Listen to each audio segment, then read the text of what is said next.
علاش موظفي المطارات ما كيسمحوش لك تهز معك السوائل في الطائره؟ تيق ولا ما تيقش؟ كاينين الناس كيقدروا يصوبوا مواد متفجره من بعض السوائل الا تخلطت. فالا بغيتي تسافر بالسوائل من حقك ديها مع الباجاج او ما يسمى بالكارغو، اي في الكرش لتحت ديال الطائره، وماشي من حقك دي معك السوائل في الكاريون، اي الامتعه اللي كتدخل معك للطائره. لكن كاين بعض الاستثناءات طبعا. مثال، المراه تقدر دي مع الحليب ديال ولدها اللي غيكفاها طوال الرحله الا كان الولد ديالها ما فايتش عامين. او لا المرضى اللي كياخذوا ادويه على شكل سوائل، جيب معك ورقه ديال الطبيب بحيث انك تحدد الكميه ديال الدواء اللي خصك تاخذ طوال الرحله. ولكن كي غيديروا الناس اللي ما باغينش يخلصوا الباجاج كيبغيو يديو معاه فقط ساكادو، ولكن كيدي معاه البارفان ديالو ريحه او لا اي شيء ضروري خص يدي معاه. من حقك دي معك البارفان ديالك او السوائل ديال العنايه بالجسم مادامت ما كتفوتش 100 ملي. فهاد القياس ديال 100 ملي كيتعتبر امن بحيث انه ما نقدروش نصوبوا من المتفجرات، وكيتعتبر اكثر من كافي بالنسبه للادويه والعطور والمواد الضروريه الاخرى. ولكن الكونتينر او القرعه ما تكونش فايته 100 ملي. ماشي تجيب معك قرعه كبيره ديال الشامبون فيها شويه ديال الشامبون تقول لك لا غندوزها، ما من حقكش تدوزها،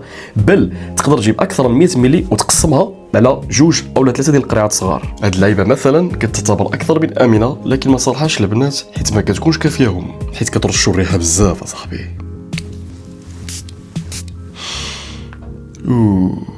فانسي.